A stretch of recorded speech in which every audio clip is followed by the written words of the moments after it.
예, 이제 우리가 추석 연휴가 시작이 됐고요. 연휴 중에도 여러분이 예배 자리에 나오셔서 함께 예배하는 건 너무 감사드립니다. 서양에서는요, 사람이 죽으면 묘지를 만들고 묘지에 비석을 세우면서 거기다가 그 사람의 양력이나 또 그 사람의 일생을 상징하는 다양한 묘비명을 새겨 놓는 전통이 한 16세기부터 생겼다고 그래요. 그 중에 몇 가지를 좀 소개를 하면요. 그리스인 조르바라고 하는 유명한 작품을 쓴 니코스 카잔차키스라는 사람이 자기 묘비명을 어떻게 썼느냐면, 나는 아무것도 바라지 않는다. 나는 아무것도 두려워하지 않는다.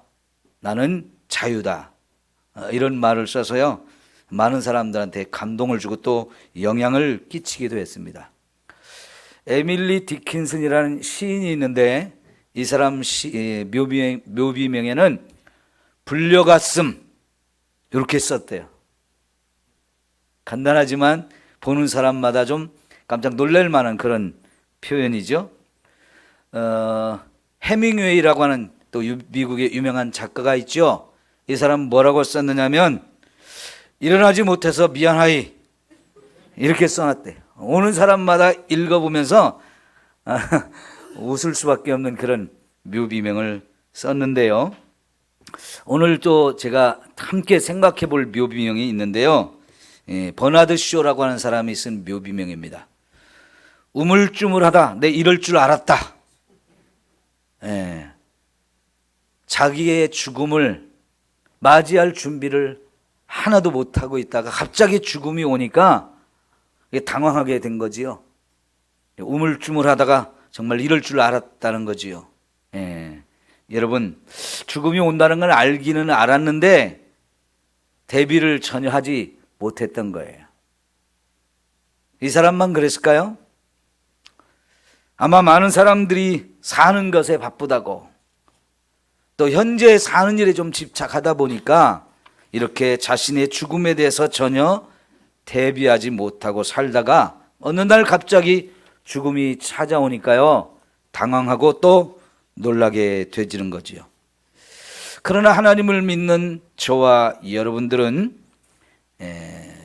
죽음이 언제 찾아와도 두렵지 않고 그 죽음을 잘 대비하고 사는 사람인 줄 믿습니다. 저와 여러분이 예수님을 믿는 가장 큰 이유가 바로 우리가 죽은 다음에 천국에 가기 위한 것 아닙니까?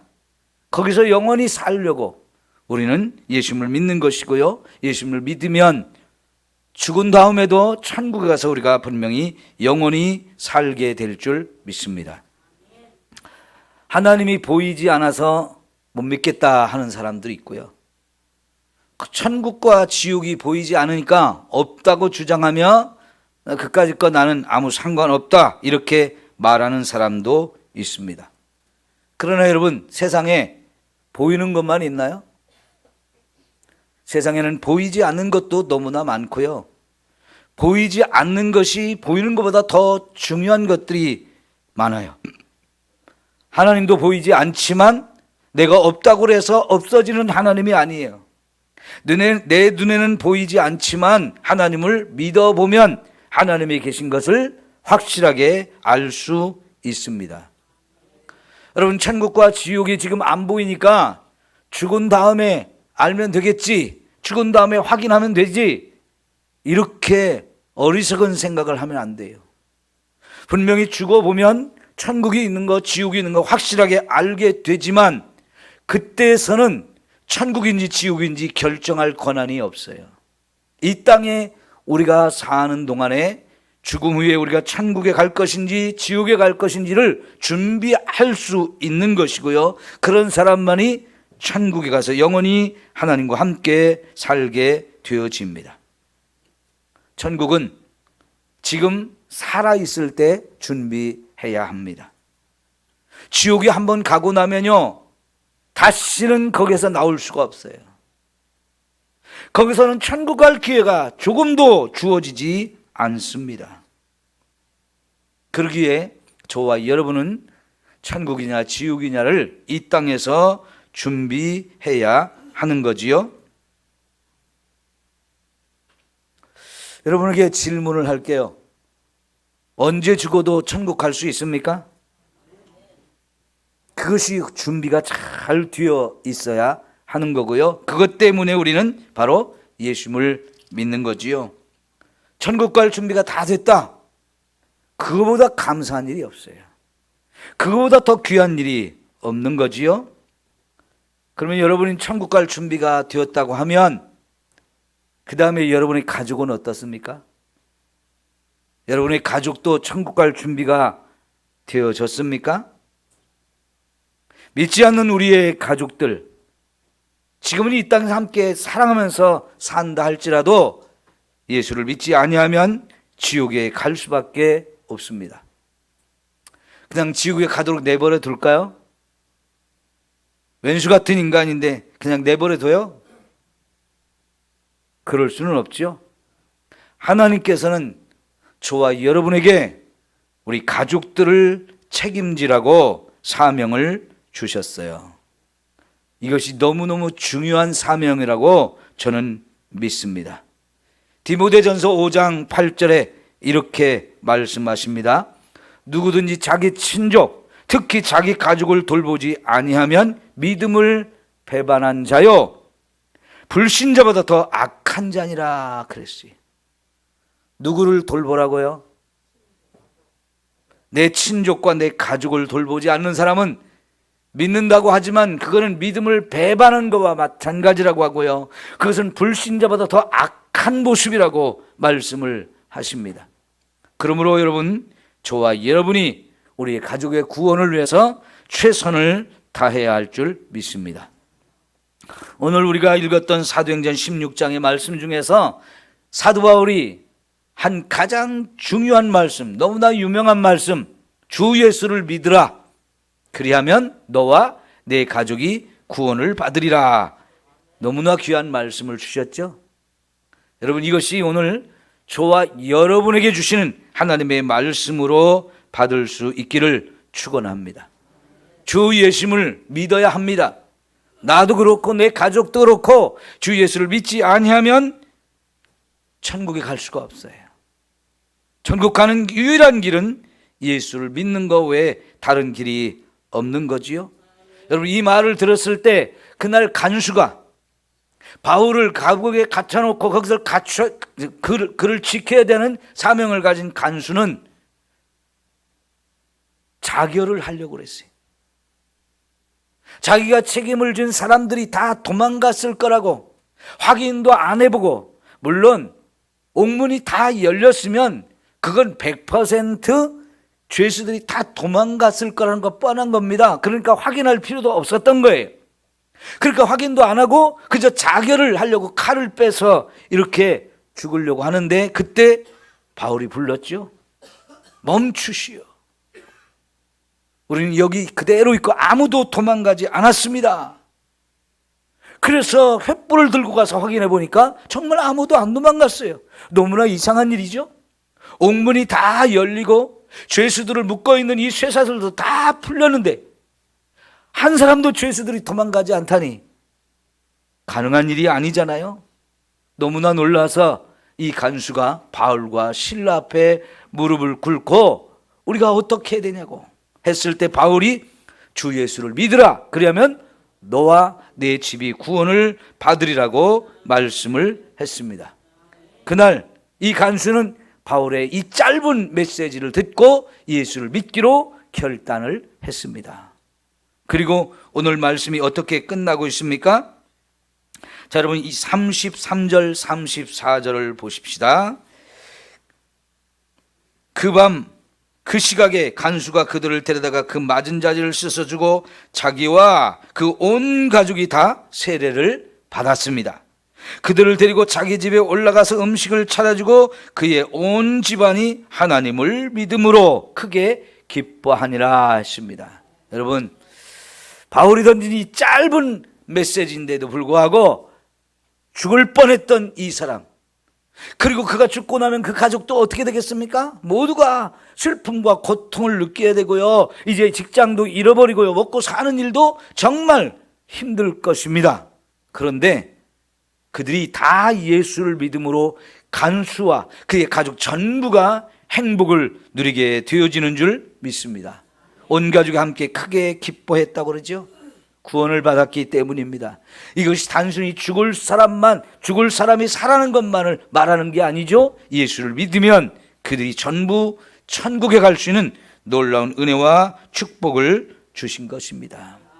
바울은 네가 예수를 믿으면 산다라고 말하지 않고요, 그 순간에도 주 예수를 믿으면 너와 네 가족이 다 구원을 받는다라고 말씀을 외쳤습니다.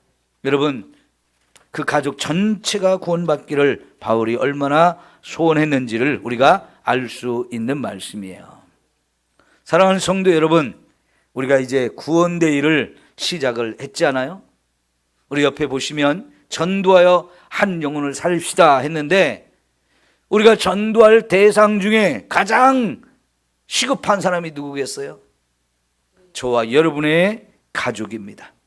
믿지 않는 가족이 있다면 이번에는 한 사람도 빠지지 않고 다 구원받을 수 있는 기회가 되어지도록 여러분 함께 힘을 모아서 같이 노력했으면 좋겠어요. 혼자 힘으로 안 되니까 구역별로, 교구별로 함께 모여서 명단을 같이 공유하고 그리고 같이 놓고 함께 기도하면서 여러분이 힘을 모아서 전도할 때 분명히 아름다운 결과가 이루어지게 되어질 줄 믿습니다. 여러분, 구약성의 가장 중요한 인물 중에 하나가 아브라함이죠. 그런데 여러분, 이 아브라함이 어떻게 하나님을 믿고 그의 가문이 천대까지 복을 받는 가문이 되었습니까? 하나님께서 아브라함을 불러내셨기 때문입니다. 본래 아브라함은 아버지와 함께 살았어요. 그 당시도 우리와 마찬가지로 대가족 제도였죠. 가족이 숫자가 많아야 되고 그 수가 함께 모여 살아야만 주변으로부터 보호를 받을 수밖에 없는 이런 가족 제도였는데요, 아브라함도 부모와 형제 함께 모여서 살던 사람입니다. 지금의 이라크 바벨론이라고 하는, 고대의 바벨론이라고 했던 갈대아 우르 지역에서 그 가족들이 살았는데, 거기서 아브라함의 아버지는 우상을 만들어서 파는 사람이, 이게 그들의 그 가문의 직업이었어요. 그걸로 먹고 사는 가정이었는데 그냥 두면 그들 모두가 이렇게 우상을 만들어 팔고 자기들도 망하고 다른 사람들도 망하게 할 수밖에 없는 이런 인생이었는데요, 하나님이 아브라함을 거기서 불러내시면서 너의 본토, 친척, 아비 집을 떠나라 말씀하셨어요. 왜 아비 집을 떠나라고 하시나요? 거기 있으면 아버지가 하던 일 그대로 물려받아서 같이 멸망당할 수밖에 없기 때문에 하나님은 그 아버지 집도 떠나라고 하셨습니다. 그런데 여러분, 아브라함이 이 하나님의 말씀을 순종해서 집을 떠나는데 안타깝게도 아브라함의 이 집을 떠나는 일은 반만 성공했어요.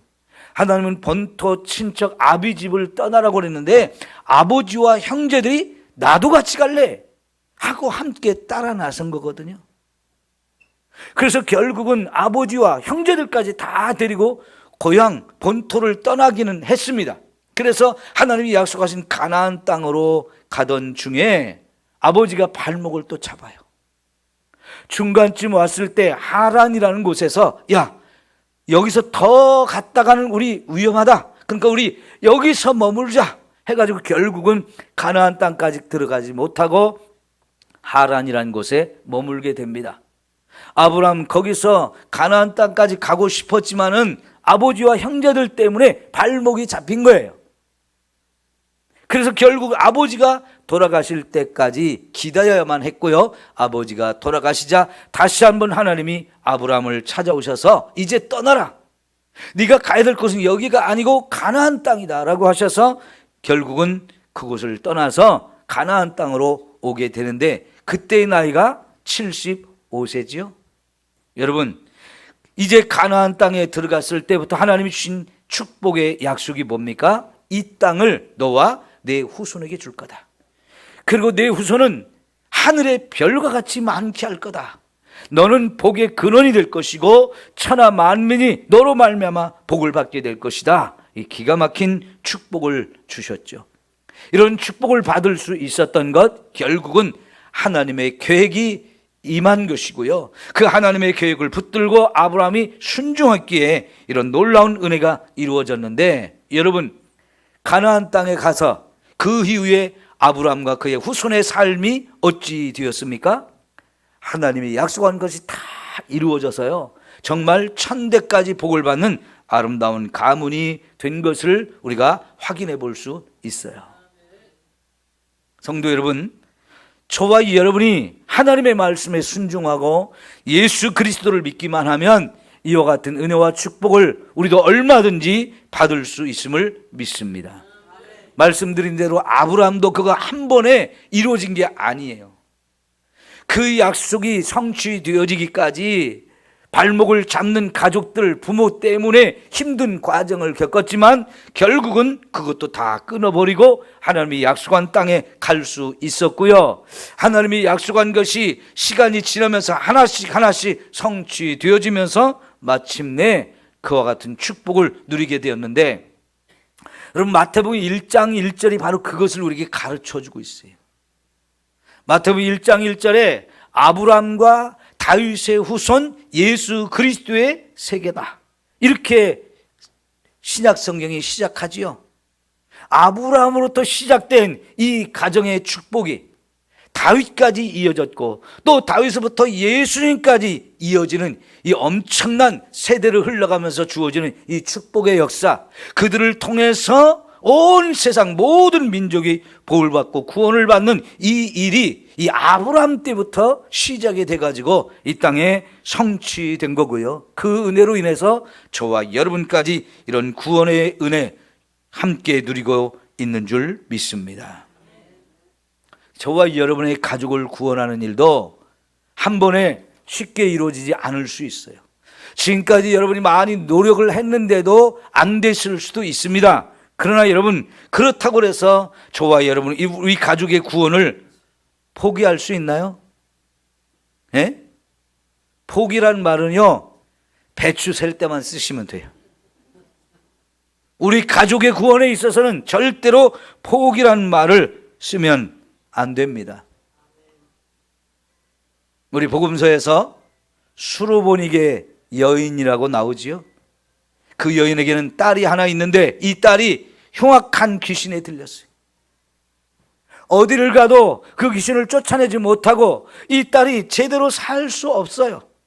그러던 중에 예수님이 내가 사는 지역 가까운 곳에 오셨다는 소문을 듣고는 한 걸음에 예수님께 달려갔습니다. 왜요? 이 예수님이라면 내 딸에 사로잡힌 이 귀신을 쫓아내고 내 딸을 완전히 새롭게 변화시켜 줄 것을 믿었기 때문이죠.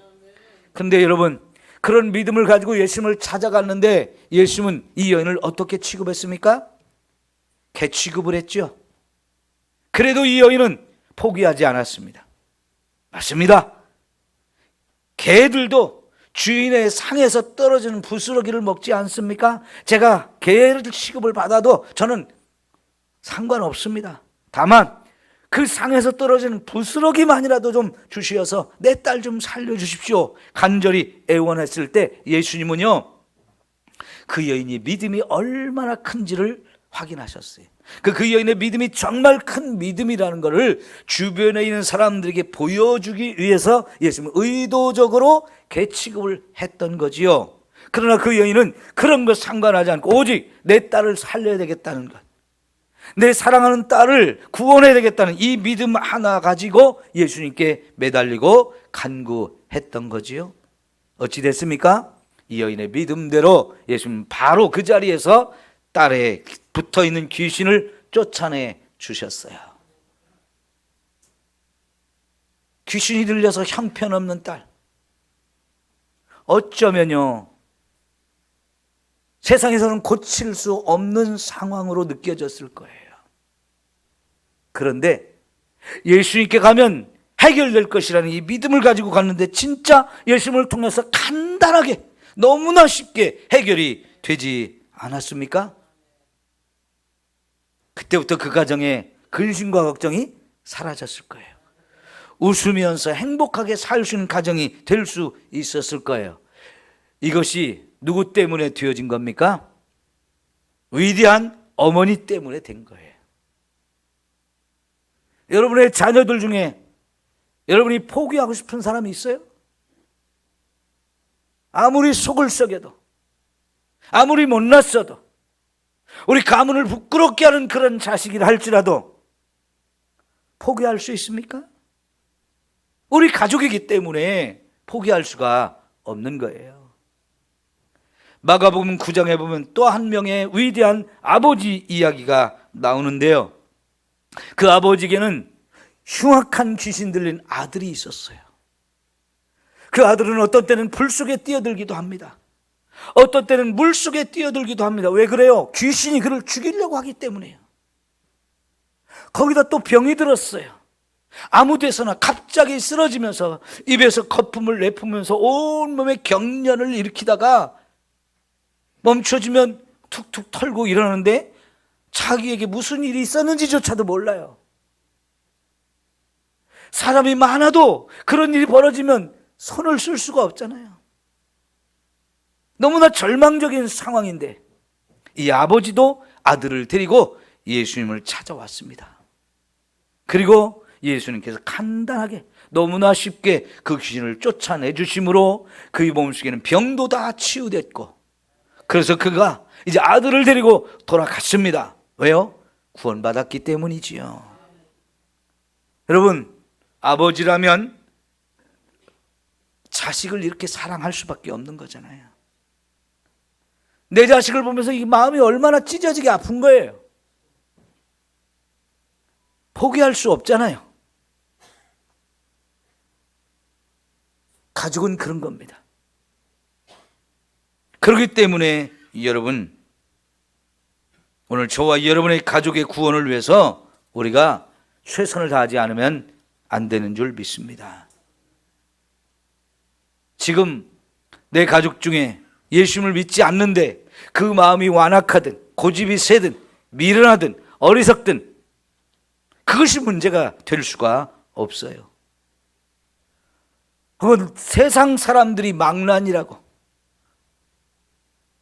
부모를 욕하고 자식까지 함께 싸잡아서 그 미래가 없다고 그렇게 말할지 몰라도 여러분, 저와 여러분은 끝까지 책임져야 하는 것이죠.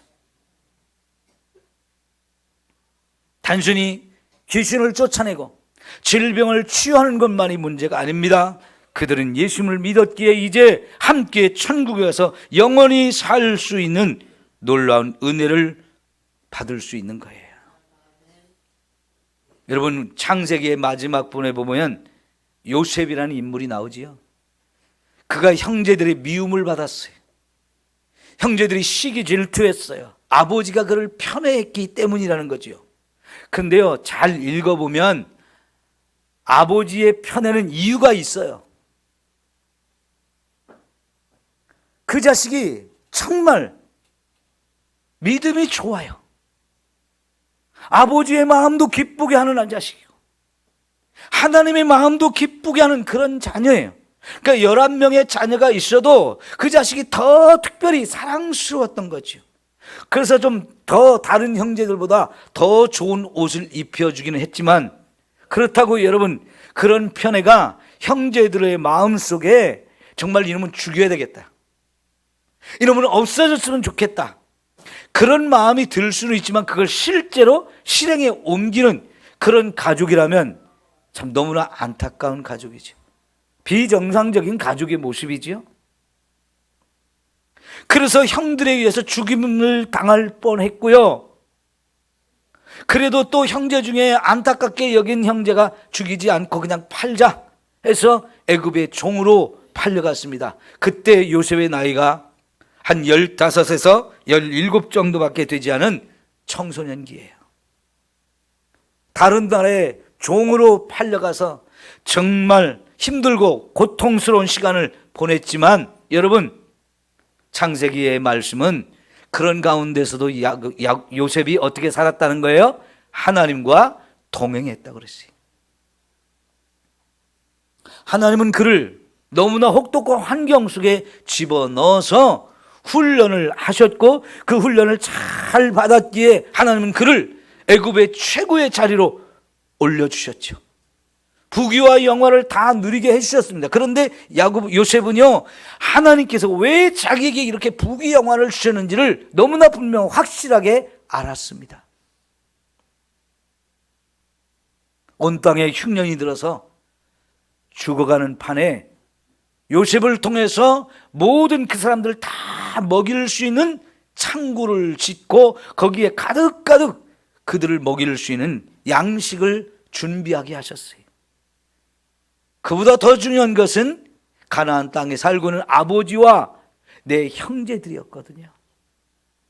그들을 초청해서 그들을 다 먹이고 입히고 함께 살 수 있는 이런 모든 일을 하라고 하나님이 자기를 그렇게 준비시켜줬다는 것을 철저하게 깨달았던 거지요. 형들은 하나님의 그런 계획과 요셉의 이런 역할을 깨닫지 못했기 때문에 요셉이 애굽의 총리라는 사실을 깨닫는 순간 이제 우리는 다 끝났다고 생각했어요. 꼼짝없이 다 죽었다고 생각했어요. 부모이고 형제이고 다 상관없고 소용없고 이제 우리는 다 죽었다라고 생각을 했는데요, 요셉은 전혀 의외의 말을 하잖아요. 내가 이런 고난의 삶을 살았다는 것은 하나님이 이때를 위해서 나를 준비시킨 거라고요.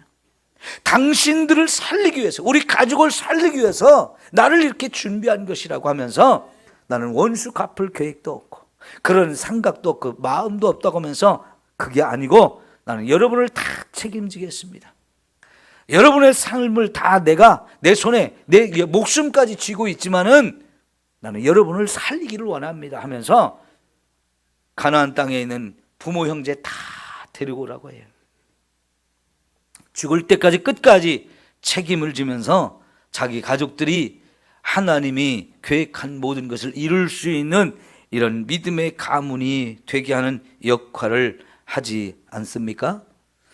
성도 여러분, 저와 여러분의 역할이 바로 그런 역할이 되어야 돼요. 특별히 이번 구원데이에 여러분의 가족을 위해서 여러분이 좀 하나님 앞에 간절히 기도할 수 있기를 바랍니다. 2번이고 3번이고 여러분이 거절을 당하고 무시를 당해도 포기할 수 없잖아요. 1년이 걸리고 2년이 걸리고 3년이 걸려도 포기할 수가 없는 일이잖아요. 기도하면 분명히 하나님도 함께 일하십니다. 완악한 마음 얼마든지 하나님이 바꿔주실 수 있어요. 돌덩이가 가득한 마음 다 골라내고 옥토밭으로 그 마음을 만져주시어서 부드러워지고 여러분의 말 한마디에 감동을 받고 또 사랑을 느끼면서 얼마든지 내가 먼저 가겠다라고 그렇게 하실 수 있는 분이 하나님이셔요. 제가 전에 말씀드렸죠. 제가 저희 집사람한테 결혼하고 싶다고 했을 때 거절을 당했다고요. 그래서 제가 하나님께 작전을 바꿨어요. 하나님, 내가 다시는 결혼하자고 말을 안 할 테니까 하나님의 뜻이면 하나님의 마음을 바꿔주세요. 그랬더니요, 어느 날 만났는데 만나자마자 결혼하자고 하더라고요. 제가 한 일이 없어요. 저를 만나기 전에 선을 30번 이상을 봤던 사람이에요. 수많은 남자를 만났던 사람인데 나도 그 중에 한 사람처럼 보였을 수도 있어요. 결혼할 마음도 없었어요. 내가 만나자마자 결혼하자고 막 마음이 바뀌었는데 하나님이 그렇게 바꿔주신 거죠. 여러분, 아무리 고집이 세고 아무리 딱딱하게 굳어진 마음일지라도 하나님이 바꿔놓으시면 되는 거예요. 네? 그게 하나님의 역사죠. 그러니까 우리가 기도하면 하나님이 함께 하셔서 여러분의 기도한 대로 분명히 함께 와서 구원받고 함께 예수를 믿으며 천국까지 같이 가는 그 놀라운 은혜가 여러분 모두에게 있어질 줄 믿습니다. 그러면 여러분의 가문이 천대까지 복을 받는 이 축복의 가문이 되어질 줄 믿습니다. 기도합시다. 사랑하는 우리 하나님 아버지, 하나님은 이 땅의 모든 영혼을 다 구원하기를 원하신다고 하셨습니다. 우리 예수님도 이 땅의 모든 사람을 구원하기 원하셔서 그 모든 사람을 위해 자신을 속죄의 제물로 주셨다 하셨습니다.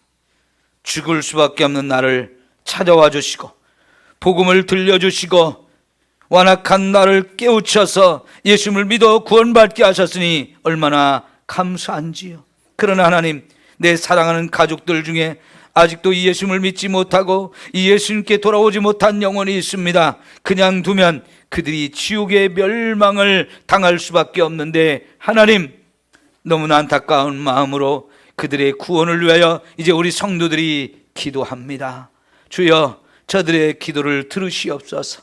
그 기도가 응답될 때까지 포기하지 않고 우리 성도들 기도하게 하시고 복음을 전하게 하시고 무엇보다 사랑하게 하여 주옵소서. 그래서 정말 사랑하는 우리의 가족들 모두가 한 사람도 빠짐없이 다 와서 함께 구원받으며 모이면 예배하고 하나님께 영광 돌리는 아름다운 축복의 가정들 다 될 수 있도록 큰 은혜를 베풀어 주시옵소서. 예수님의 이름으로 기도하옵나이다. 아멘. 찬송가